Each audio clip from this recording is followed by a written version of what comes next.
A wife is kicked out for being too fat, humiliated by her husband at their anniversary dinner, and left with nothing. But when she vanishes into a forgotten cafe, a handsome billionaire walks in, and everything changes. Is he her rescue, or another heartbreak waiting to happen? Before we get into the story, comment below where in the world you are watching from today. The crystal chandeliers cast a warm glow across the pine and embers private dining room, their light dancing off the polished silverware and fine china.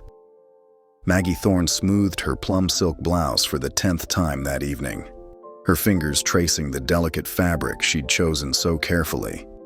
The material felt cool against her skin, a stark contrast to the warmth creeping up her neck as she watched Gerald work the room. Her husband of 35 years moved with practiced ease among their guests, his silver hair perfectly styled, his designer suit immaculate. He laughed at just the right moments, touched shoulders with just the right people. Maggie recognized the routine. She'd watched it countless times at his real estate functions over the years. Like a well-rehearsed dance, Gerald knew exactly how to charm everyone in his orbit while she remained in the shadows. "More wine, Mrs. Thorne." A server appeared at her elbow, holding a bottle of expensive red. "Oh, yes, thank you." Maggie's soft voice barely carried over the dinner chatter. She held her glass steady as ruby liquid splashed against crystal, trying to quiet the flutter of nerves in her stomach. The wine's rich aroma wafted up, but she barely noticed it through her anxiety. Around the table sat familiar faces, the Hendersons from Gerald's golf club, the Patels from his real estate firm, the Blakes from their neighborhood association, all dressed in their finest, all sharing knowing looks Maggie couldn't quite read. She caught Susan Blake's eye and smiled, but Susan quickly looked away, suddenly very interested in her appetizer. The small rejection stung more than it should have. "If I could have everyone's attention," Gerald's voice cut through the conversation as he stood, tapping his wine glass with a silver spoon. The clear ring silenced the room. "I'd like to make a toast." Maggie's heart lifted. Perhaps she'd been wrong about the distance growing between them. Perhaps this carefully planned anniversary dinner would mark a new beginning. She looked up at her husband, hope warming her chest, her lips curving into a small, expectant smile. Gerald didn't look at her. His gaze swept the room instead, his expression smooth and controlled. "Many of you have been part of our lives for decades. You've watched our journey, shared in our successes." He paused, taking a slow sip of wine, "which is why you should be the first to know that journey is ending." The words didn't register at first. Maggie's smile froze on her face as Gerald continued, her mind struggling to process what she was hearing. "Maggie and I are divorcing." His voice was as casual as if he were discussing the weather. "I've tried to make this work, but I can't keep pretending. When someone lets themselves go the way Maggie has," he gestured vaguely in her direction, "well, there comes a point where enough is enough." The room spun slightly. Maggie's fingers gripped the edge of the table, her knuckles white against the crisp tablecloth. She felt dozens of eyes avoiding her, heard the awkward shuffling of feet beneath the table. Her throat tightened as if someone were squeezing it. "The truth is," Gerald went on, swirling his wine, "I've found someone who understands the importance of maintaining standards. Amber Sinclair. Some of you know her from the country club. She's brought a passion back to my life that I thought was gone forever." Maggie's chest tightened. Amber, the young fitness instructor who always wore designer workout gear, who had started appearing at more and more social functions over the past year. Suddenly, all those late meetings and business dinners clicked into place like pieces of a cruel puzzle. The mysterious phone calls, the new cologne, the weekends away. It all made perfect, painful sense now. "We've already moved in together," Gerald announced, his voice carrying a note of pride. "And I have to say, it feels right. Natural. The way things should be." The silence in the room was deafening. Someone coughed. A fork clinked against a plate. Maggie looked around the table, realization dawning. The awkward glances, the avoided eye contact. They'd known. All of them had known. Every single person at this table had been privy to her humiliation before she was. Her hands began to shake. The beautiful plum blouse that had given her such hope now felt like it was choking her. Without a word, she pushed back her chair and stood. The scraping sound seemed to echo forever in the suffocating quiet. Maggie grabbed her coat from the back of her chair, barely registering its weight as she slipped it on. Her movements were mechanical, divorced from the chaos in her mind. She didn't look at Gerald. She couldn't bear to see the satisfaction she knew would be in his eyes. She wouldn't give him that final victory. The click of her heels against the hardwood floor marked her exit like a metronome counting down the final moments of her marriage. No one called after her. No one stood to follow. The heavy door of the private dining room closed behind her with a soft thud, muffling the uncomfortable murmur of conversation that had already begun to rise. The main restaurant was still busy, filled with happy diners enjoying their Friday evening. Maggie moved through them like a ghost, her vision blurring. The maitre d' called out a polite goodnight. She didn't respond, couldn't find her voice if she tried. The autumn air hit her face as she pushed through the restaurant's front doors. Her heels clicked against the sidewalk, each step carrying her further from the life she'd known. She fumbled with her car keys, dropping them once before managing to unlock the door of her silver sedan. Her fingers felt numb, disconnected from her body. Inside, the silence was absolute. Maggie sat perfectly still, hands gripping the steering wheel, watching her breath fog the windshield. When the first tear fell, she quickly wiped it away. When the second fell, she let it.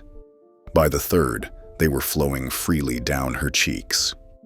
She drove through Boston's glittering streets, past the familiar landmarks of her married life. The park where they used to walk on Sundays, the theater where they celebrated their 20th anniversary, the shops where she'd bought countless gifts for a man who had stopped appreciating them years ago. Each place now felt like it belonged to someone else's story. The city gave way to suburbs, then to open highway. Her suitcase sat in the back seat where she'd hidden it before dinner, packed with shaking hands after finding Amber's lipstick in Gerald's jacket pocket last week. The green highway sign appeared through her tears. Vermont, 58 miles. Without hesitation, Maggie signaled and took the exit. She was heading to the only place that still felt like it belonged to her. Her late Aunt Ruth's empty cafe, where the ghosts of happier memories waited. The morning mist clung to the Vermont mountains like a thick wool blanket, turning the winding road into a dreamy landscape of soft edges and muted colors. Maggie's headlights cut through the fog as she guided her car around each curve, her eyes heavy from a night of driving and crying. The old GPS had long since lost signal, but she didn't need it. Her heart knew the way to the Cinnamon Rose Cafe like a compass pointing north. The gravel crunched beneath her tires as she pulled into the empty lot. Through the misty dawn light, the cafe's faded pink exterior looked almost ghostly, a watercolor painting left out in the rain. Ivy had claimed the front wall as its own, creeping up toward the weathered wooden sign that still bore the cafe's name in what had once been cheerful red letters. Now they were barely legible, worn away by years of Vermont winters and neglect. Maggie's hands trembled as she dug through her purse for the old brass key. She'd kept it all these years, unable to part with this last piece of Aunt Ruth, this small metal connection to happier times. The lock was stubborn with rust, requiring a firm twist before it finally gave way with a groan that seemed to echo her own weariness.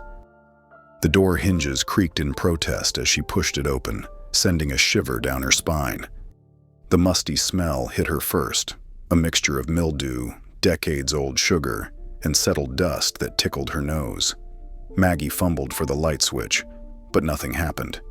Of course, the electricity had been shut off years ago. Morning light filtered weakly through the grimy windows, casting long shadows across the checker-patterned floor tiles that had once gleamed under Ruth's careful polishing. She moved slowly through the space, her heels clicking against the floor like a metronome counting out her solitude. Each step stirred up memories like the dust motes dancing in the pale light. There was the pastry case where Aunt Ruth had proudly displayed her famous cinnamon rolls, now cracked and clouded with age. A forgotten coffee mug still sat by the ancient register, its rim chipped, as if its owner had just stepped away for a moment rather than years ago. Maggie's throat tightened as she looked up at the ceiling fan, now hanging precariously by a single wire. How many summer afternoons had she spent watching it spin lazily overhead while Ruth taught her the secrets of perfect pie crust? The memory was so clear she could almost feel the cool marble beneath her fingertips. "The key is to keep everything cold," Ruth's voice echoed in her memory. "Cold butter, cold water, cold hands if you can manage it." She could almost see her aunt's flour-dusted hands demonstrating the proper way to cut butter into flour, her gray curls escaping from beneath her favorite polka-dot bandana, her laugh lines deepening as she smiled. The memory was so vivid it made her chest ache with longing.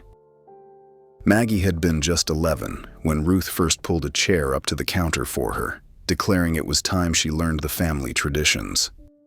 "Baking isn't just about following recipes," Ruth would say, her eyes twinkling like stars. "It's about putting love into every batch. That's the secret ingredient that makes everything taste better." Making her way to the back office, Maggie found it exactly as Ruth had left it, a time capsule of simpler days. The leather sofa still sat against the wall, its cushions worn smooth from years of afternoon naps between the breakfast and lunch rushes. A thick wool blanket lay folded on the storage shelf, and Maggie grabbed it, suddenly aware of how bone-tired she was, exhaustion seeping into her very marrow. She sank onto the sofa, wrapping herself in the blanket that still somehow smelled faintly of cinnamon and vanilla, Ruth's signature scent. The events of the previous night crashed over her again, Gerald's cold voice slicing through her dignity, the pitying looks from friends they'd known for decades, 35 years of marriage crumbling like stale bread. The tears came again, but softer now, muffled by the quiet sanctuary of Ruth's space, as if the walls themselves offered comfort. When Maggie woke hours later, afternoon light was streaming through the dusty window, painting golden rectangles on the floor. Her neck was stiff from sleeping awkwardly, but her mind felt clearer, like fog burning off under the sun. She stood, stretching her aching muscles, and noticed something she hadn't seen before, a leather-bound book on Ruth's old desk, waiting patiently to be discovered. Her hands shook as she picked it up, recognizing her aunt's flowing handwriting on the cover. Recipe journal. The pages were yellow with age, stained with butter spots and dusted with spices, each mark a testament to use and love. Each recipe was carefully recorded in Ruth's precise hand, with notes in the margins about weather conditions, special occasions, and little improvements discovered over the years of patient experimentation. Maggie hugged the journal to her chest, breathing in its familiar scent of old paper and spices, a perfume no department store could ever bottle. Here was Ruth's famous snickerdoodle recipe, the one that had won the county fair 3 years running. And there was the secret technique for making cloud-light biscuits that melted in your mouth like snowflakes. "The magic isn't in the measurements," Ruth's voice whispered in her memory as a young Maggie carefully leveled a cup of flour. "It's in knowing when something feels right. Your hands will learn to understand the dough, just like your heart understands love." Tears splashed onto the pages as Maggie traced her aunt's handwriting with trembling fingers. She'd forgotten so much of this, or rather, she'd packed it away, too busy trying to be the perfect wife Gerald wanted to remember the joy she'd once found in creating something with her own hands, in the simple alchemy of turning flour and sugar into happiness. The next morning found Maggie on her hands and knees, scrubbing years of grime from the kitchen floor tiles. She'd rolled up the sleeves of her expensive silk blouse, not caring any more about ruining it. Her hair was tied back in a messy knot, and determination had replaced the lost look in her eyes. The physical work felt good, grounding her in the present moment instead of dwelling on the past, each clean tile a small victory. She was so absorbed in her task that she didn't hear the front door open. A man's voice broke the silence, making her jump, her heart leaping to her throat. "Is this place for sale?" Maggie's knees ached from scrubbing the old tile floor, but she kept at it, determined to remove years of grime. The familiar motion helped quiet her racing thoughts, the rhythmic scrubbing creating a soothing cadence that drowned out the doubts that had followed her from Boston. Suddenly, a deep voice broke through the morning silence. "Is this place for sale?" Maggie gasped, the scrub brush clattering to the floor with a hollow sound that echoed through the empty cafe. She spun around, one hand pressed to her chest, feeling her heart hammering beneath her fingertips. A tall man filled the doorway, his broad shoulders blocking most of the morning light. He wore a well-worn flannel shirt and faded jeans, looking every bit like he belonged in these Vermont mountains, as rugged and solid as the landscape itself. "I'm sorry," he said quickly, holding up his hands, palms forward in a gesture of peace. "I didn't mean to frighten you." The door was open. Maggie struggled to her feet, her knees protesting after hours on the hard floor, wiping her damp hands on her apron. No, it's fine. She took a steadying breath, trying to compose herself. "I wasn't expecting anyone. Not way out here." The stranger stepped into the kitchen, and Maggie got a better look at him. He was younger than her, probably early 40s, with intense green eyes that seemed to take in everything at once. The peeling wallpaper, the dusty counters, and her disheveled appearance. His face was handsome but guarded, like someone who carried his own share of heavy stories, with faint lines at the corners of his eyes that spoke of both laughter and hardship. "I'm Grayson Bellamy," he said, extending his hand, a tentative smile softening his features. "I'm renting a cabin up the road, about a mile from here." Maggie shook his hand briefly, noting his firm but gentle grip, calloused from what she guessed was regular physical work. "Maggie Thorne, and about your question." She glanced around the shabby kitchen, at the cobwebs in the corners, and the rust spots on the old equipment, seeing it suddenly through a stranger's eyes. "No, it's not for sale." "Well," she twisted her hands together, an old nervous habit. "I'm not really sure, to be honest. It's complicated." A small smile tugged at the corner of Grayson's mouth, revealing a hint of warmth. "Complicated? I understand complicated better than most." "You could say that." Maggie found herself returning his smile, if hesitantly, surprised by the ease of their exchange. Grayson's eyes roamed the space, taking in the vintage pastry case and the old coffee station. "This place has good bones," he said thoughtfully, running a hand along the worn countertop. "Lot of potential. You can see it was special once." Just then, a gust of wind rattled the front door in its frame. The door swung wider, scraping against the warped wood with a painful-sounding groan. "That doesn't look right," Grayson said, walking over to examine the door frame with practiced eyes. "Mind if I take a look?" "I'm pretty handy with this sort of thing." Maggie shook her head, watching as he ran his hands along the bent metal, his fingers tracing the problem with obvious expertise. Without another word, he disappeared outside and returned moments later with a weathered toolbox from his pickup truck. "You don't have to," Maggie started, feeling suddenly self-conscious about accepting help from a stranger. "I know," he said simply, already getting to work, his movements confident and precise. "But sometimes it's nice to have help. Everyone needs it now and then." Maggie stood awkwardly for a moment before returning to her floor scrubbing. They worked in companionable silence, the only sounds being the scrape of her brush and the quiet clink of his tools. There was something oddly comforting about sharing the space with someone who didn't demand conversation. "There," Grayson said finally, testing the door. It swung smoothly now, closing with a solid click. "That should hold, at least until you decide what you want to do with the place." "Thank you." Maggie said softly, genuinely touched by his kindness. You didn't have to do that, especially for a stranger. He shrugged, gathering his tools, his expression unreadable. Like I said, sometimes it's nice to have help. He hesitated at the door, looking back at her with those penetrating green eyes. Good luck with. He gestured at the cafe, encompassing its potential and its problems in one sweep of his hand. Whatever you decide. After he left, Maggie sat on a dusty stool, her mind spinning. The encounter had stirred something in her, a feeling she couldn't quite name, like a forgotten melody suddenly remembered. Her eyes fell on Aunt Ruth's recipe journal, still sitting where she'd left it on the counter, its leather cover worn smooth from decades of use.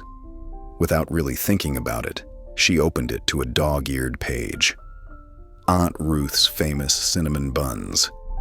The recipe was splattered with old vanilla extract stains, the corners soft from years of use. Maggie ran her fingers over her aunt's familiar handwriting, the loops and swirls as distinctive as her laugh had been, remembering countless mornings spent in this very kitchen, learning the secret to perfect dough. Before she could talk herself out of it, Maggie was gathering ingredients. Some had survived in the pantry, and she'd brought basics with her from Boston. Soon she was measuring flour, her movements becoming more confident with each step, muscle memory taking over where doubt had reigned. The familiar process awakened something in her hands, in her heart. She knew this dance, the gentle kneading of dough, the careful spreading of butter, the generous sprinkle of cinnamon and sugar. Her aunt's voice seemed to whisper in her ear. Baking isn't just about ingredients, sweet girl. It's about love.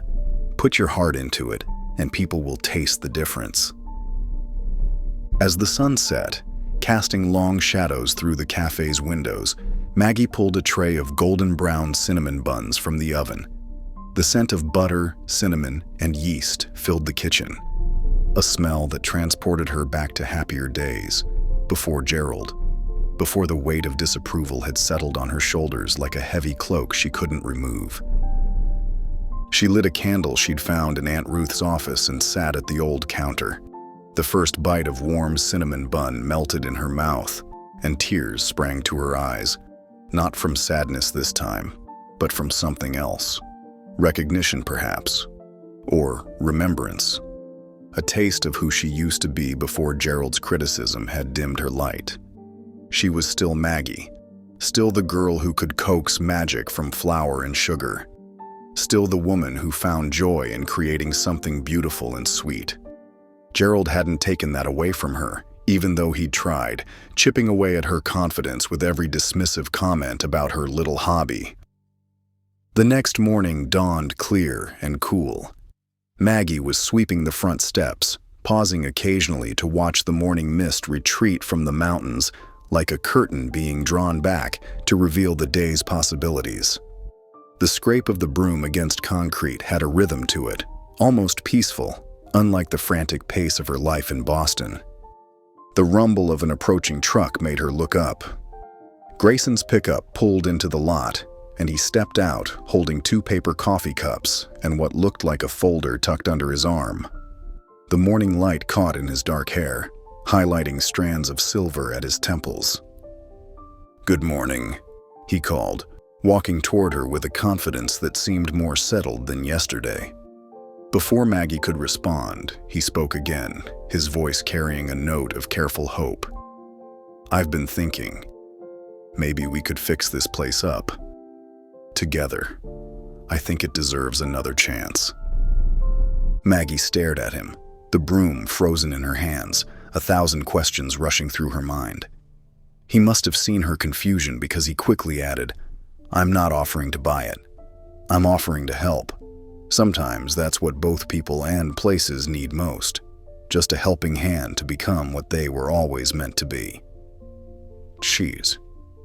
The morning sun filtered through the cafe's dusty windows, casting long shadows across the worn linoleum floor. Maggie sat in the corner booth, her fingers wrapped around a steaming cup of coffee. Across from her, Grayson spread out several papers, his own coffee untouched. "I know this might seem sudden," he said, his voice gentle but direct.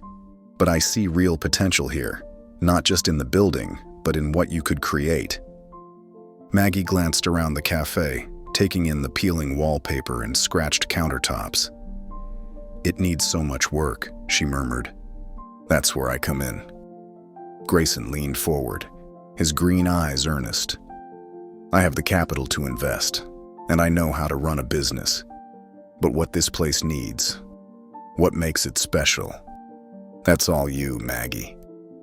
She felt her cheeks warm at his words. "I just bake," she said softly. "No." Grayson shook his head. "You create experiences. I tasted those cinnamon buns you left on my porch yesterday." A smile tugged at his lips. That wasn't just baking. That was something else entirely. Maggie couldn't help but smile, remembering how she'd impulsively wrapped up 2 of the buns and left them as a thank you for fixing the door. "My aunt's recipe," she explained. "Then your aunt was a genius." Grayson pulled out a legal pad. "Here's what I'm proposing, a partnership. I'll handle the funding, the business planning, the logistics. You'll be in charge of the vision, the menu, the heart of the place." He paused. "Equal shares, equal say in everything." Maggie's hand trembled slightly as she reached for the pad. "Why would you do this? You barely know me." "Sometimes you just know when something's right," he said simply. "I've learned to trust that feeling." Before Maggie could respond, the bell above the door chimed. A group of people filed in. Contractors, Maggie realized, as Grayson stood to greet them. "Hope you don't mind," he said to her. "I asked them to come take a look. Better to know what we're dealing with." The next few hours passed in a blur of technical terms and mounting concerns. The plumber shook his head at the ancient pipes, the electrician winced at the outdated wiring, and the appliance specialist declared the old stove beyond saving. "The whole kitchen needs to be gutted," one contractor announced, scribbling on his clipboard.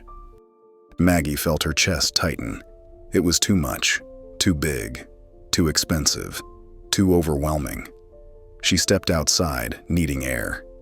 Grayson followed her. "Hey," he said softly. "I know it seems like a lot."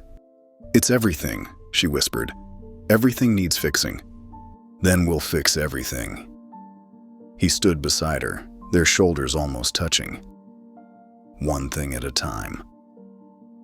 They spent the afternoon going through paint samples, their earlier tension dissolving into unexpected laughter as they debated colors. "Sage green is calming," Grayson insisted, holding up a swatch. Maggie wrinkled her nose. "It looks like old lettuce." "Better than your choice. What was it?" "Sunset Dream. At least it has personality." Their playful argument was interrupted by Maggie's phone ringing. Her smile faded as she saw the name on the screen. Gerald. "Aren't you going to answer that?" Grayson asked. Maggie's finger hovered over the screen. Finally, she pressed accept. "Hello?" "So it's true." Gerald's voice dripped with disdain. "You're hiding out in that dump your aunt left you." Maggie's hand tightened on the phone. She turned away from Grayson, moving toward the counter. "And I hear you're shacking up with some flannel-wearing millionaire," Gerald continued. "Really, Maggie? Is that what this is about? Trying to make me jealous?" She could hear the sneer in his voice, the familiar tone that had made her feel small for so many years. But something was different now. The words didn't cut as deeply as they once had. "I'm not trying to make you anything, Gerald," she said quietly. Then she ended the call. Her hands shook as she set the phone down. Behind her, she could hear Grayson shuffling paint samples, pretending he hadn't overheard. She was grateful for his discretion. The rest of the day passed in a blur of decisions and plans. By evening, the contractors had gone, leaving behind their estimates and recommendations. Grayson had headed out too, but not before leaving the partnership contract on the table. Now, Maggie sat by the window, watching the trees sway in the darkness. Steam rose from her chamomile tea, curling in the moonlight. The contract lay before her, waiting. She thought about Gerald's call, about his attempt to shame her. Once, his words would have sent her running back to him, apologizing for imagined wrongs. But sitting here, in her aunt's cafe, she felt different, stronger. Maggie picked up the pen. Her signature flowed across the dotted line, steady and sure. A smile, small but genuine, curved her lips as she sat back, feeling for the first time in days that she was exactly where she needed to be. The rhythmic pounding of hammers echoed through the old cafe as the morning sun streamed through the windows. Maggie wiped her flour-covered hands on her apron, surveying the fresh batch of blueberry muffins cooling on the wire rack. The construction crew had arrived at dawn, their heavy boots tracking sawdust across the floors she'd just swept yesterday. The front door chimed as Grayson entered, deep in conversation with Mike, the head contractor. His flannel shirt was rolled up at the sleeves, revealing strong forearms as he gestured at the blueprint spread between them. When he caught sight of Maggie, his serious expression softened into a warm smile. "Those smell amazing," he called out, nodding toward the muffins. Maggie felt her cheeks flush. "Just testing some recipes," she said, tucking a loose strand of hair behind her ear. "The oven's still temperamental." The construction crew worked steadily through the morning, replacing rotted floorboards and patching holes in the ceiling. The familiar sense of baking slowly began to overcome the sharp smell of fresh lumber and paint. Maggie lost herself in the rhythm of measuring, mixing, and testing. Each batch of muffins came out slightly different as she adjusted ingredients and temperatures. Around noon, Grayson appeared at her elbow, holding up 2 paper bags. "Lunch break," he announced. "I got us sandwiches from Murphy's Deli." They settled on the cafe's front porch steps, away from the noise inside. The autumn air was crisp, carrying the scent of fallen leaves. Maggie unwrapped her sandwich slowly, watching the trees sway in the breeze. "These muffins," Grayson said between bites. "They remind me of something my grandmother used to make." "Really?" Maggie smiled. "My Aunt Ruth always said baking was like giving someone a warm hug." A comfortable silence fell between them. Then Maggie spoke again, her voice quieter. "Gerald, he used to hate when I baked." Her fingers twisted in her lap. "Said it was just another way I was letting myself go. Every time I made something, he'd just stare at me, like I was disappointing him just by existing." Grayson's jaw tightened, but his voice remained gentle. "How long did that go on?" "Years." Maggie's eyes grew distant. "At first I tried harder, went on all these diets, started hiding when I ate, but nothing was ever enough. The more I tried to shrink myself, the more he seemed to look right through me." "He was wrong," Grayson said firmly. "About all of it." Maggie glanced at him, surprised by the intensity in his voice. Grayson set down his sandwich, his green eyes serious. "My brother and my fiancée." He paused, working his jaw. "I caught them together 2 years ago, in my own home. They'd been carrying on for months, laughing behind my back, making me feel crazy for suspecting something was wrong." "Oh, Grayson," Maggie breathed. "The worst part wasn't even the betrayal," he continued. "It was realizing how blind I'd been, how much I'd ignored just to keep the peace." He gave a bitter laugh. "They're married now, living in my old house." Maggie reached out hesitantly, placing her hand on his arm. The gesture was small, but Grayson's shoulders relaxed slightly at her touch. They sat there for a moment, 2 wounded people finding comfort in shared understanding. When they finally stood to head back inside, something had shifted between them. The awkward formality of their early interactions had melted away.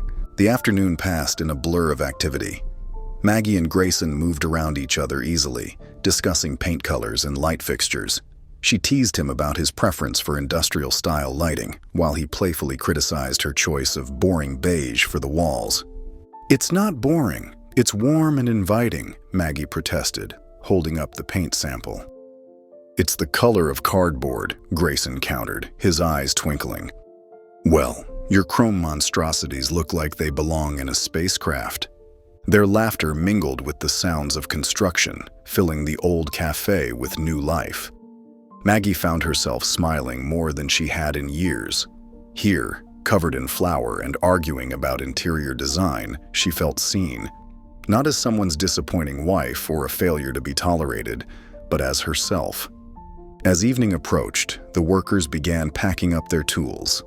The cafe was still a mess of sawdust and displaced furniture, but progress was visible in the new stovetop gleaming in the kitchen and the freshly patched ceiling overhead. Maggie wrapped up the remaining muffins, insisting the construction crew take them home. Their genuine appreciation for her baking warmed her heart. She caught Grayson watching her as she chatted with the workers, a soft expression on his face that made her pulse quicken slightly. Later that night, after everyone had gone, Maggie drifted off to sleep on the office couch. In her dreams, the cafe was transformed. Sunlight poured through spotless windows, and the air was rich with the scent of fresh pastries. Happy customers filled the tables, their conversations creating a gentle buzz of contentment. Behind the counter, she moved with confidence, serving plates of still warm muffins.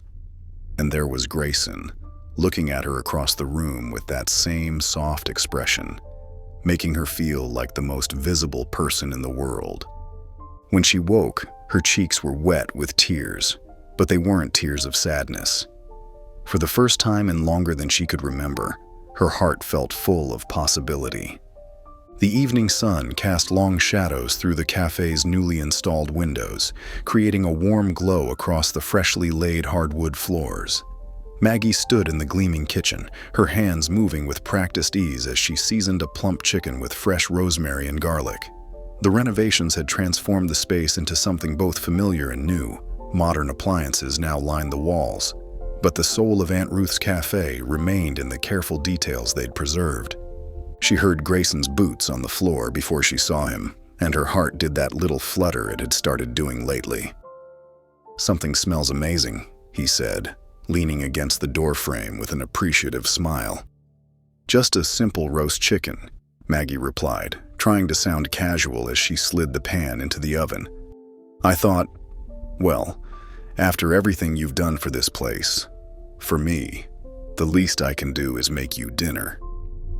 Grayson's green eyes softened. "You don't owe me anything, Maggie." "I know, but I want to." She gestured to the small table they'd placed in the corner of the kitchen, already set with mismatched plates she'd found in one of Aunt Ruth's old boxes. "Would you stay?" "Try and stop me," he said with a gentle laugh, pulling out one of the chairs. While the chicken roasted, they fell into easy conversation. Maggie found herself relaxing as she prepared the sides, roasted potatoes and fresh green beans from the local market. The kitchen filled with delicious aromas and the sound of their shared laughter. "I still can't believe how different this place looks," Maggie said, setting the perfectly golden brown chicken on the table. "Remember when that ceiling fan nearly fell on your head?"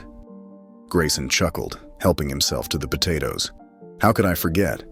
Though I think my favorite moment was when you accidentally sprayed me with the paint gun." "That was an accident," Maggie protested, but she was laughing too. "You shouldn't have startled me." Sure, he teased, taking a bite of chicken. This is incredible, Maggie. Seriously." She felt warmth spread across her cheeks at the compliment. "It's nothing special, just something my aunt taught me years ago." As they ate, Maggie found herself sharing stories about learning to cook in this very kitchen, about the way Aunt Ruth would sing while she baked, about the joy she'd felt creating something with her own hands. Grayson listened intently, his eyes never leaving her face. The light outside had faded to a deep purple when they finished eating. Maggie stood to clear the plates, but Grayson caught her wrist gently. Her pulse quickened as he moved his chair closer to hers, their knees almost touching. "Maggie," he said softly, reaching for her hand. His touch was warm, steady, but it made her heart race. She found herself frozen in place, unable to pull away or move closer. "I want this," he continued, his voice low and intense. You, exactly as you are. The words hit her like a physical blow. She shook her head, years of Gerald's criticism rushing back. Don't, she whispered. Don't say that because you feel sorry for me. I don't, Grayson said firmly, his grip on her hand tightening slightly. You have no idea how incredible you are. But Maggie couldn't hear him over the roar of self-doubt in her mind. Gerald's voice echoed in her head. Let herself go. Can't keep pretending. She pulled her hand free and stood up so quickly her chair scraped against the floor. I can't, she managed to say, her voice thick with unshed tears. I'm sorry. I can't. Before Grayson could respond, she turned and fled up the narrow staircase to the small apartment above the cafe. Her hands shook as she closed the door behind her, sliding down to sit on the floor. After a few minutes, she heard Grayson's heavy steps below, followed by the gentle closing of the cafe's front door. Only then did she let the tears fall freely. Maggie moved to the old desk by the window, where Aunt Ruth's journal lay open. She picked up a pen, her vision blurry with tears, and wrote, Why does love feel harder when it's real? The words swam on the page as more tears fell, and she closed the book quietly. The silence of the room pressed in around her, broken only by the occasional car passing on the street below. Her heart ached with a confused mixture of longing and fear. Longing for the warmth and acceptance she saw in Grayson's eyes, fear of being hurt again, of not being enough. Maggie stood before the antique mirror in her small apartment above the cafe, her fingers smoothing down the soft fabric of her dusty rose-wrapped dress. The morning light filtered through the gauzy curtains, casting a gentle glow across her reflection. Her heart thundered against her ribs as she took in the sight of herself, really looked at herself, for the first time in years.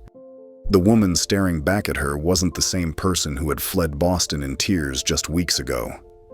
Her silver-streaked hair fell in loose curls around her face, framing features that seemed softer somehow, more alive.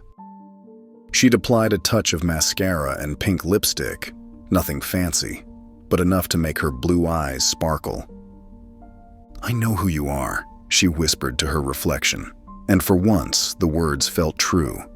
She was Maggie Thorne, baker, businesswoman, survivor. The realization brought tears to her eyes, but she blinked them back, not wanting to smudge her makeup. Taking a deep breath, she grabbed her apron and headed downstairs to the cafe. The renovated space gleamed in the morning light. Warm wooden floors, crisp white walls with touches of sage green, and displays already filled with fresh-baked goods.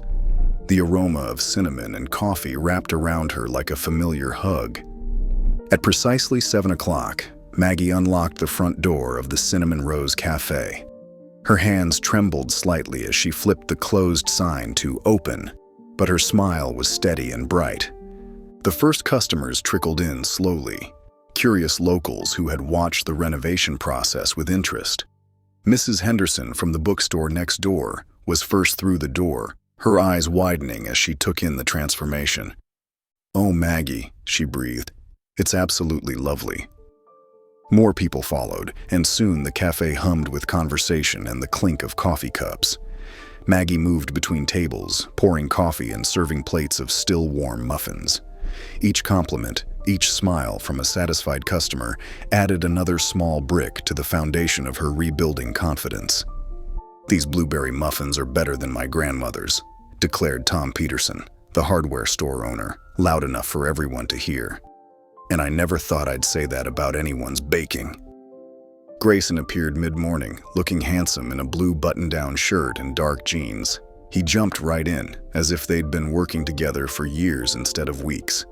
He topped off coffee cups, chatted easily with customers, and somehow managed to keep the dishes from piling up in the kitchen.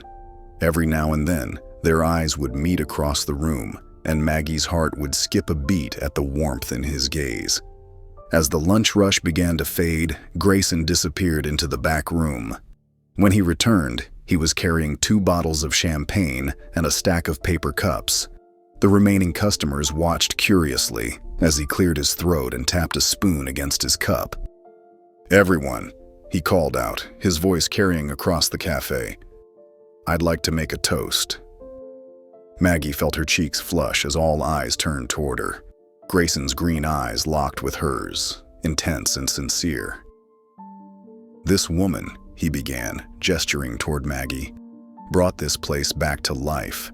But more than that, she brought me back to life." His voice grew softer, more intimate, though everyone could still hear him. "When I first walked through that door, I was just passing through, or so I thought. But sometimes the best things in life happen when we least expect them." Maggie's vision blurred with tears as Grayson crossed the room to stand before her. Without warning, he leaned down and pressed his lips to hers in a gentle, sweet kiss. The cafe erupted in cheers and applause, but Maggie barely heard them.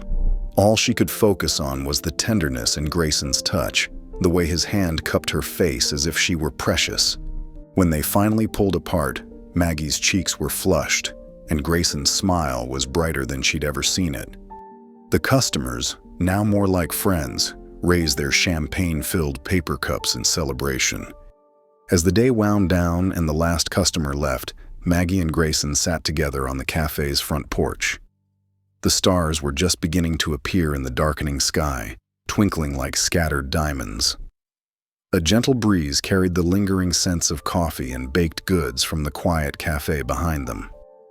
Maggie sat in comfortable silence, feeling Grayson's solid presence beside her. For the first time in decades, she felt truly seen, not as someone's wife, not as someone's failure, but as herself, just Maggie. And somehow, wonderfully, that was enough. The weight of years of judgment and self-doubt had lifted from her shoulders, replaced by something lighter, something that felt remarkably like joy. She looked up at the stars, their light reflecting in her eyes, and smiled. The Sunday morning sun streamed through the cafe's freshly cleaned windows, casting warm squares of light across the polished wooden floors.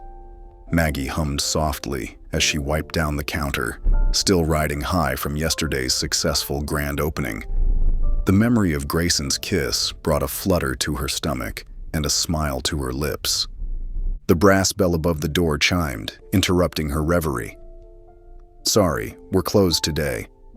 The words died in her throat as she turned around. Gerald stood in the doorway, immaculate in a tailored gray suit. He held an elaborate bouquet of deep red roses, and that familiar smirk played across his lips, the one that had always made her feel small. "Hello, Maggie." His voice was smooth as honey, but she could taste the poison underneath. "You're looking different." Maggie's hands gripped the cleaning cloth tightly. "You need to leave, Gerald. The cafe is closed." He stepped further into the space, his expensive shoes clicking against the floor. Can't a man bring flowers to congratulate his wife on her new business venture? He paused, examining the cafe with exaggerated interest. Though I suppose wife isn't quite accurate anymore, is it? Ex-wife, Maggie corrected firmly, though her voice trembled slightly. "Please go." Instead, Gerald placed the roses on a nearby table and moved closer. "You know, I've been thinking about us, about my hasty decisions." His eyes roamed over her figure. "You really do look amazing now. Whatever you're doing, it's working. Maybe we were too quick to throw away 35 years. Maggie felt bile rise in her throat. The compliments that once would have made her heart soar now made her skin crawl. "I haven't changed, Gerald. I'm exactly the same person I was when you humiliated me at our anniversary dinner. Come now, darling. We both know that's not true." He gestured around the cafe. "Look at all this. You've reinvented yourself, and with such an interesting choice of partner." When Maggie tried to move past him toward the kitchen, Gerald's hand shot out, grabbing her wrist. His fingers dug into her skin. "We're not finished talking." A flash of light from outside caught Maggie's attention. Through the window, she glimpsed someone quickly ducking out of sight, camera in hand. Gerald's grip loosened, and his smirk widened. Oops, looks like we've drawn some attention. Maggie yanked her arm free, her heart pounding. This was a setup. You planned this. The press can be so persistent, Gerald said with false sympathy, especially when they smell a juicy story. Hours later, Maggie sat at her kitchen table, staring at her phone in horror. The notifications wouldn't stop coming. The headline glared up at her. Fat wife strikes gold. Cinderella or scam artist. The article was brutal. It detailed her suspicious transformation from dumped housewife to small-town seductress, complete with the photo of Gerald grabbing her wrist, carefully angled to look like an intimate moment. The comment section was worse, hundreds of strangers picking apart her appearance, her age, her worth. Gold digger. Poor guy probably doesn't know what hit him. Once a desperate housewife, always a desperate housewife. Maggie's hands shook as she scrolled, each word cutting deeper than the last. The confidence she'd built over the past weeks began to crumble. Her phone rang, displaying an unfamiliar number. Hello? Mrs. Thorne? This is Claire Matthews, Mr. Bellamy's assistant. The woman's voice was professional, but careful. I'm calling to let you know that Mr. Bellamy has returned to Boston. There are some pressing matters with his company that require his immediate attention. Maggie's throat tightened. He left, without saying goodbye. He just needs some time, Claire said gently. There's a lot going on right now. The call ended, leaving Maggie in deafening silence. She looked around the cafe, her dream, their project, and felt the walls closing in. The cruel comments echoed in her mind, mixing with Gerald's mocking voice and the memory of Grayson's kiss. Moving like a sleepwalker, she walked to her bedroom and pulled open the drawer of her nightstand. She dropped her phone inside, unable to bear another notification, another cruel comment, another reminder of how quickly happiness could turn to ash. The cafe felt different in the darkness. Maggie sat at one of the tables, surrounded by the shadows of what had been, just yesterday, her greatest triumph. The roses Gerald left still sat on the table by the door, their sweet scent now sickening. Just 24 hours ago, she'd been in Grayson's arms, feeling seen and valued for the first time in decades. Now she was alone again, reduced to a punchline in a cruel joke she never asked to be part of. The brass bell above the door seemed to mock her with its silence. The warm glow of success from the grand opening felt like a distant dream, replaced by the cold reality of public humiliation and abandonment. Maggie stared into the darkness, wondering if she was destined to always be someone else's punchline. 2 weeks had passed since the grand opening, and the Cinnamon Rose Cafe felt different now. The morning light filtered through the windows, but it didn't seem to reach the corners anymore. Maggie moved behind the counter with practiced efficiency, though her usual warmth was missing from each motion.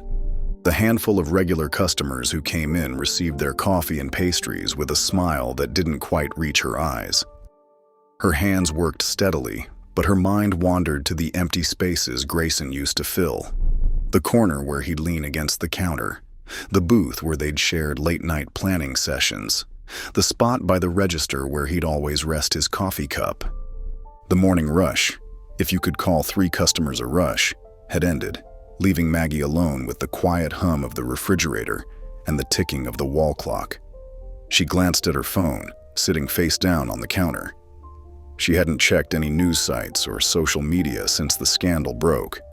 The cruel comments and mocking headlines had been too much to bear. Maggie pulled out her checklist, the one that kept her moving forward these days. Next task, refill the spice jars. She walked to the cabinet, her sensible shoes clicking against the floor that still gleamed with newness. The familiar scents of cinnamon, nutmeg, and cardamom greeted her as she opened the door. She reached for the large container of cinnamon, but something white caught her eye. An envelope, wedged between the vanilla extract and the ground cloves. Her heart skipped a beat as she recognized the handwriting on the front. Maggie. With trembling fingers, she pulled out the envelope. It was slightly bent from being stuffed between the jars, and it carried the faint scent of spices. She leaned against the counter, her legs suddenly weak, and carefully opened it. The paper inside was thick, expensive, so typically Grayson. His strong, angular handwriting filled the page. Dear Maggie, I owe you more than just an explanation, but it's where I need to start. When the article came out, I panicked. Not because of what they said about you. I've never cared what the gossip blogs think. I panicked because of what I felt for you. You see, the last time I let myself care this deeply, I lost everything. My brother and my fiance's betrayal didn't just cost me money, it cost me my ability to trust, to love. I built walls so high that I thought no one could ever breach them. Then you came along. You, with your quiet strength and genuine heart. You, who saw beauty in a broken-down cafe and possibility in a broken-down man. You showed me a peace I never knew I could have, and it terrified me. I ran because I was afraid of what I felt, afraid of being vulnerable again, afraid of losing everything. But in running, I lost what mattered most. If you ever forgive me, come find me. I'm at the Beacon Hill office every day, usually working late. The security desk knows to expect you. I understand if you don't come, but I hope you do. Maggie read the letter 3 times, her vision blurring with tears she refused to let fall. She folded it carefully and pressed it to her chest, feeling something spark inside her, something that felt like courage, like possibility. She looked around the cafe, at all they'd built together. The gleaming counters, the warm lighting, the carefully arranged displays. She thought about how far she'd come from that horrible anniversary dinner, how much stronger she was now. Maggie walked to the front door and flipped the sign to "Closed." Her movements were decisive now, purposeful. She pulled out her phone and opened the train schedule app she'd downloaded weeks ago but never used. There was an 8:15 a.m. train to Boston tomorrow morning. Her fingers hovered over the screen for just a moment before she booked a ticket. One way. Upstairs in her small apartment, Maggie packed a bag with careful consideration. She chose clothes that made her feel confident, including the dusty rose-wrap dress from opening day. She tucked Aunt Ruth's recipe journal into the side pocket, a reminder of where she'd started and how far she'd come. That evening, she called her small staff and arranged coverage for the next few days. She wrote detailed instructions for opening and closing procedures, taped them to the office door. Everything was organized, prepared, just like she'd learned to be over years of managing a household for Gerald, but this time was different. This time, she wasn't organizing things for someone else's convenience. She was taking control of her own story. As the sun began to set, Maggie stood at the cafe window, watching the sky turn pink and orange over the Vermont mountains. She thought about how she'd arrived here weeks ago, broken and lost. Now she was choosing to leave, not running away, but running towards something. The next morning dawned clear and cool. Maggie wheeled her small suitcase across the gravel parking lot, each step feeling more certain than the last. She locked the cafe door, patting the worn wood gently before turning away. The drive to the train station was quiet, the morning mist still clinging to the hills. She parked her car in the long-term lot and made her way to the platform where other early morning travelers waited with their coffee cups and newspapers. When the train pulled in, right on schedule, Maggie took a deep breath. She thought about Gerald's cruel smirk, about the photographer's invasion, about all the people who'd tried to write her story for her. Then she thought about Grayson's letter, tucked safely in her purse, and the truth it contained. She boarded the 8:15 a.m. train to Boston, settling into a window seat. As the train pulled away from the station, she watched the Cinnamon Rose Cafe fade into the distance, growing smaller until it disappeared around a bend. The cafe would be there when she returned, Whether alone or with Grayson, she wasn't sure. But for the first time in her life, Maggie felt like she was chasing her own destiny. The marble floors of the Boston office building clicked beneath Maggie's sensible heels as she walked through the revolving doors. Her heart hammered against her ribs, but she kept her chin up, clutching her purse like a shield. The lobby stretched before her, all chrome and glass, filled with men and women in expensive suits rushing to and fro. At the reception desk, a young woman with perfectly styled hair looked up from her computer. "Can I help you?" "I'm here to see Grayson Bellamy," Maggie said, surprised by the steadiness in her voice. The receptionist's perfectly shaped eyebrows rose slightly. "Do you have an appointment?" "No."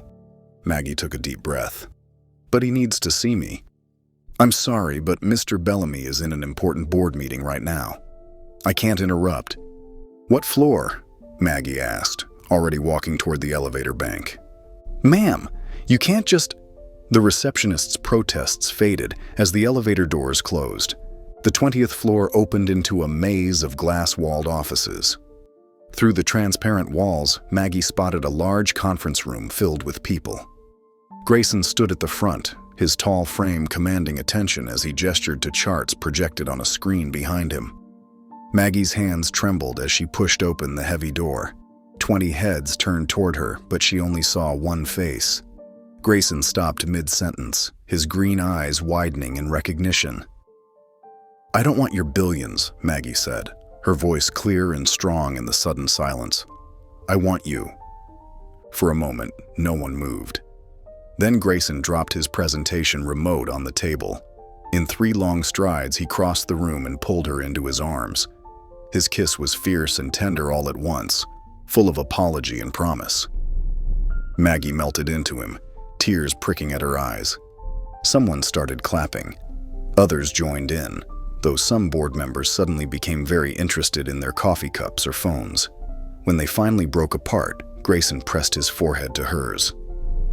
"I'm so sorry," he whispered. "I was a coward." "Yes, you were," Maggie agreed, but she was smiling. Grayson turned to face the room, keeping one arm firmly around Maggie's waist. "Ladies and gentlemen, I apologize for the interruption, but as you can see, something more important than quarterly projections has come up." The board members filed out, some offering quiet congratulations or knowing smiles. When they were alone, Grayson cupped Maggie's face in his hands. "I thought I was protecting you by staying away," he said. "When that article came out—" "You should have talked to me," Maggie cut in.